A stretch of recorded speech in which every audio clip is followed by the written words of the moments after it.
Hi guys, अक्सर हम इस प्रकार के सेंटेंस को हिंदी में बोलते रहते हैं, जैसे कि वह बहुत लालची हो गया है, वह बहुत लालची हो गया है, तुम बहुत स्वार्थी हो गए हो, तुम बहुत स्वार्थी हो गए हो, तुम बहुत तेज हो गए हो, तुम बहुत तेज हो गए हो, वह बहुत बुद्धिमान हो गया है, वह बहुत बुद्धिमान हो गया है। हाय गाइस, इस प्रकार के सेंटेंस को हम इंग्लिश में कैसे बोलेंगे, इसका स्ट्रक्चर क्या होता है, चलो स्ट्रक्चर के साथ एक एक करके बताता हूँ। देखिए स्ट्रक्चर क्या हो जाएगा, subject plus have has become plus other words, यानी subject plus have has become plus other words. जैसे वह बहुत लालची हो गया है, तो वह सब्जेक्ट है ही, उसके ही के साथ हैज का प्रयोग करेंगे, हैज बिकम वेरी ग्रीडी, यानी he has become very greedy.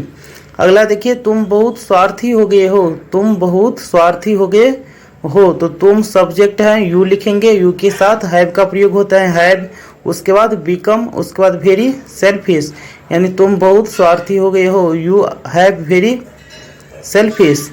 अगला देखिए, तुम बहुत तेज हो गए हो, तुम बहुत तेज हो गए हो, तो तुम इसके लिए हम क्या बनाएंगे, तुम के लिए यू और यू के साथ हैव के बाद बिकम वेरी इंटेलिजेंट, यानी you have become very intelligent. अगला देखिए, वह बहुत बुद्धिमान हो गया है, वह बहुत बुद्धिमान हो गया है, इसके लिए हम कैसे बोलेंगे, वह के लिए ही और ही के साथ has become very wisdom, he has become very wisdom. नहीं था, यह तुम्हारा भ्रम है कि वहाँ कोई नहीं था, यह तुम्हारा भ्रम है कि मैं यहाँ नहीं जा सकता हूँ, यह तुम्हारा भ्रम है कि मैं यहाँ नहीं जा सकता हूँ, यह मेरा भ्रम था कि यहाँ भूत था, यह उसका भ्रम है कि वे चोर हैं। हाय गाइस, इस प्रकार के सेंटेंस को इंग्लिश में कैसे बोलेंगे, चलिए स्ट्रक्चर के साथ मैं एक एक करके बताता हूँ। देखिए, भ्रम के लिए हम किसका प्रयोग करेंगे, इल्यूजन, इल्यूजन मीन्स क्या हो जाएगा, भ्रम सब।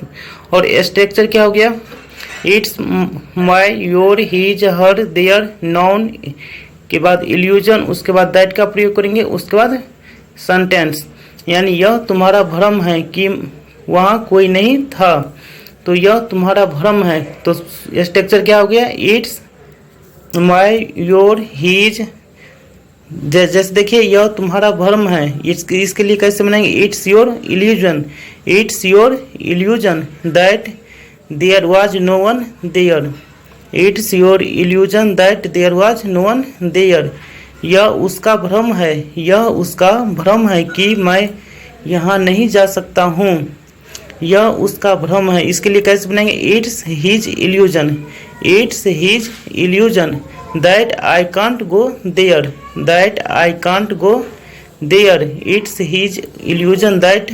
अगला देखिए, यह मेरा भ्रम था कि यहाँ भूत था, अब यह मेरा भ्रम था, इसके लिए हम कैसे बनाएंगे, यह मेरा भ्रम था, इट वाज माई इल्यूजन, यदि हाई रहता तो इट इज होता, लेकिन इट वाज माई इल्यूजन क्योंकि था है।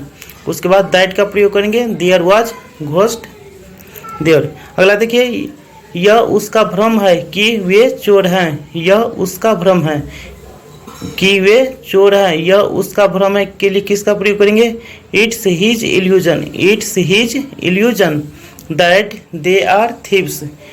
वह मन ही मन सोच रहा था, तुम मन ही मन पढ़ रहे थे, तुम मन ही मन पढ़ रहे थे, मैं मन ही मन याद कर रहा था, मैं मन ही मन याद कर रहा था, वह मन ही मन गाली दे रहा था, वह मन ही मन गाली दे रहा था। हाय गाइस, इस प्रकार के सेंटेंस को हम इंग्लिश में कैसे बोलेंगे, चलो एडवांस स्ट्रक्चर के साथ एक एक करके वीडियो को डिटेल में मैं बताऊंगा, वीडियो को पूरा वॉच कीजिएगा। देखिए स्ट्रक्चर क्या हो जाएगा, subject plus helping verb plus inwardly plus V4 plus other words, यानी इनवर्डली मतलब क्या हो जाएगा, मन ही मन, इनवर्डली मन ही मन, यानी subject plus helping verb plus inwardly plus V4 plus object.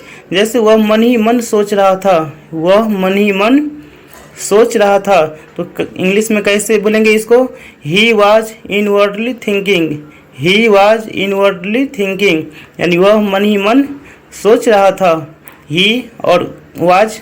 अगला देखिए, तुम मन ही मन पढ़ रहे थे, तुम मन ही मन पढ़ रहे थे। तो तुम के लिए यू का प्रयोग करेंगे, यू के साथ वर का प्रयोग करेंगे और इनवर्डली रीडिंग, यानी यू आर इनवर्डली रीडिंग, तुम मन ही मन पढ़ रहे थे, यू आर इनवर्डली रीडिंग। अगला देखिए, मैं मन ही मन याद कर रहा था, मैं मन ही मन याद कर रहा था। इसको इंग्लिश में हम कैसे बोलेंगे? I was inwardly remembering, I was inwardly remembering. देखिए फिर से, आई वॉज इनवर्डली रिमेम्बरिंग, वह मन ही मन गाली दे रहा था, वह मन ही मन गाली दे रहा था। इसको एक इंग्लिश में कैसे बोलेंगे? यानी ही वॉज इनवर्डली एब्यूजिंग। जैसे कि मान लो कि यह मेरा है, मान लो कि यह मेरा है, मान लो कि वह मेरा भाई है, मान लो कि वह मेरा भाई है, मान लो कि वह लड़का है, मान लो कि वह लड़का है, मान लो कि वह तेज है। हाय गाइस, इस प्रकार के सेंटेंस को हम इंग्लिश में कैसे बोलेंगे, इसका स्ट्रक्चर क्या होता है, चलो स्ट्रक्चर के साथ एक एक करके मैं वीडियो को बताता हूँ। वीडियो को फुल वॉच कीजिएगा। देखिए स्ट्रक्चर क्या हो जाएगा, suppose that plus subject plus helping verb plus other words. Suppose that का मतलब क्या होगा, मान लो कि या माना कि, सपोज दैट मान लो कि। जैसे एग्जाम्पल देखिए, मान लो कि यह मेरा कलम है, मान लो कि यह मेरा कलम है, तो मान लो कि इसके लिए हम सपोज दैट, और यह मेरा कलम है, दिस इज माई पेन, मान लो कि यह मेरा कलम है, suppose that this is my pen. मान लो कि वह मेरा भाई है, मान लो कि वह मेरा भाई है। इसको इंग्लिश में कैसे बोलेंगे, मान लो suppose that he is my brother, suppose that he is my brother, मान लो कि वह मेरा भाई है, सपोज दैट। अगला देखिए, मान लो कि वह लड़का है, मान लो कि वह एक लड़का है, मान लो सपोज दैट, और वह लड़का है, क्या बोलेंगे, he is a boy, suppose that he is a boy. अगला देखिए, यानी मान लो के लिए किसका यूज करेंगे, सपोज दैट का यूज करेंगे। अगला देखिए, मान लो कि वह तेज है, मान लो कि वह तेज है, इसके लिए मान लो suppose that he is intelligent, suppose that he is intelligent. अगला देखिए, मान लो कि वहाँ एक राजा था, मान लो कि वहाँ एक राजा था। इसका आंसर आप कमेंट बॉक्स में लिख करके बताइएगा। और यदि वीडियो अच्छा लगा होगा तो प्लीज़ चैनल को सब्सक्राइब और लाइक कीजिएगा। Thanks for watching this video.